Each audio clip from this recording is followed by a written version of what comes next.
letters. Love letters to Kelly. Dear Kelly, you are the love expert. I am. So I've been in a relationship for about 3 months now. We tried dating last year, which ended after 2 months because we got into a mini argument, but we reconnected in December. So I'm writing because I ran into somebody over the weekend and I experienced butterflies and a deep emotional connection with this person after just a handful of conversations, Kelly, neither of which I experienced with my current relationship. It doesn't help that this new person is in a toxic 8-year relationship and is on her way out. My relationship isn't bad, but it's just not the best thing ever.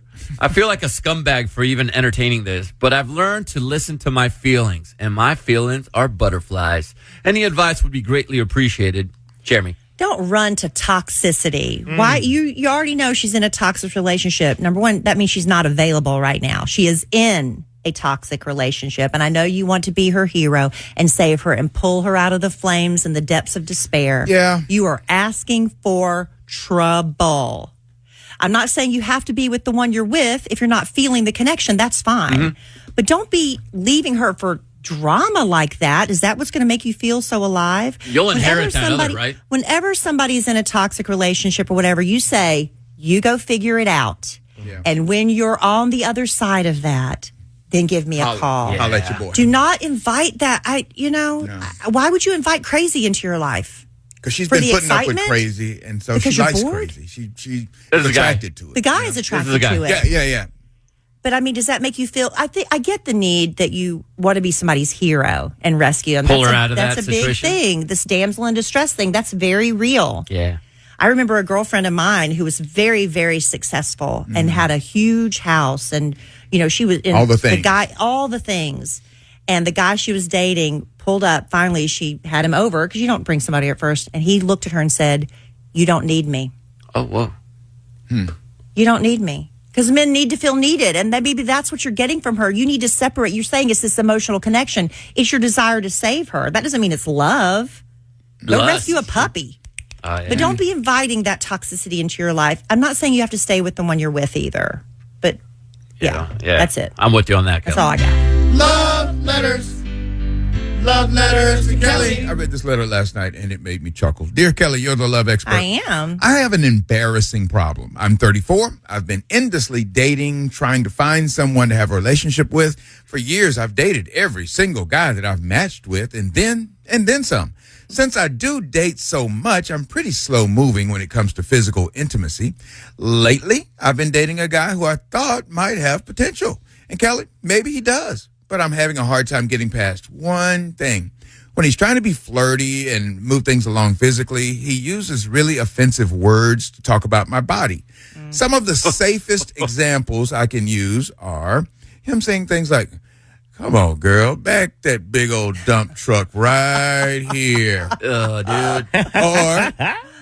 Or, "I just want to give those udders a good tugging." Oh, no.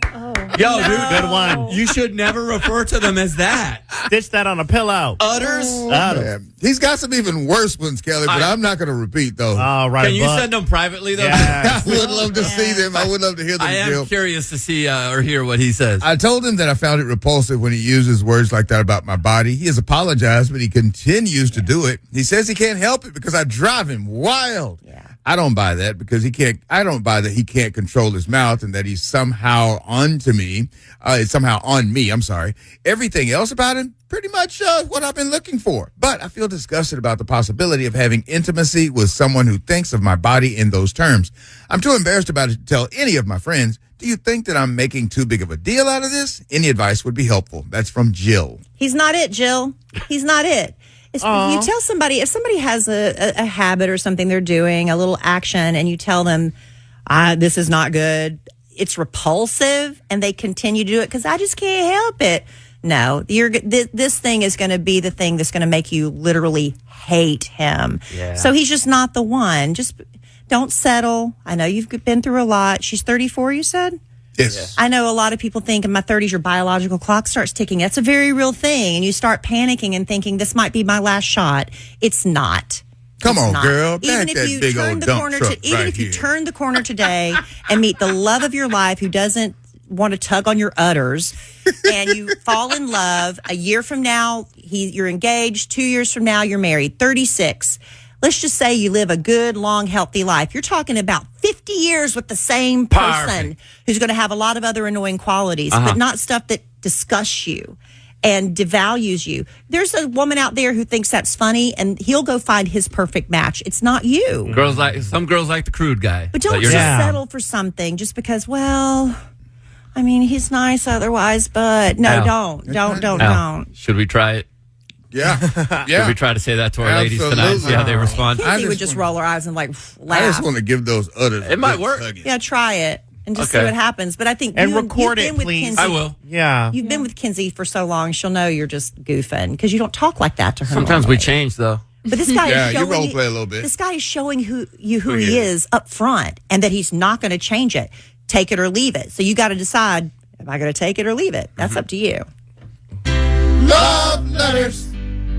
Love letters to Kelly. Dear Kelly, you're the love expert. I am. My name is Mannix. I'm 16 and I go to a small-ish school. Cool name, Mannix. Mannix. Mannix? Yeah, Cool name. All Very right, let's cool write name. that down just in case we need another child It's name. Mannix. All right, Cool, that's Mannix. a cool name. Okay, continue. 16 goes to a smallish school. My family had this rule that I can't date until I'm 16. When I was younger, like 7th to 9th grade, girls would ask me out, but I would say no because of this rule. But now that I'm 16, no girls are liking me back. Oh, no. For the past year, I've wanted a girlfriend. I'm not desperate. It's just something that I want to do and I want to experience. There are only a few girls at my school that I think would be a good fit for me, but I'm good friends with all of them. I've tried to become more than friends with one of them, but she rejected me before homecoming. And they all just see me as their friend. I feel like I lost my game at this school, Kelly. And not only that, but I also just don't go out enough to meet new people. Kelly, what should I do? Should I try to get out there and try to meet new people, or should I try something else? Thank you for your time. Yes, Mannix. yes. You already know the Sure, answer. Mannix. It's like I told my daughter, you've got to expand your circle because she's always had this little core group of like 2 or 3 girlfriends. And, and when you're having an infight or something, who else do you have to turn to? Right. I'm like, go expand your friendship circle. And she's finally done that. Now she's got this big, wide group as, senior year of high school. But my daughter also hasn't really dated in high school. She's like, I'm waiting for college. And I'm like, good. That's a good move. I'm good. So, the fact that you have good friends, that's great, especially when you go to a small school. I was the same way. I went to school with the same people my entire life. I don't know how small your school is, Mannix, but I had 18 people in my graduating class. That's small. And I grew up with these people, and they were truly like my brothers. And I had a date with one of them, and because I was his third choice and it was a banquet or something, and he went to kiss me goodnight. We both were like, this is so weird, because we're just friends. But you've got plenty of life ahead of you. I know that's hard when adults tell you that. You're like, oh, you don't get it. I get it because I was there. But yes, go out, expand your circle of friends. Do you have a part-time job?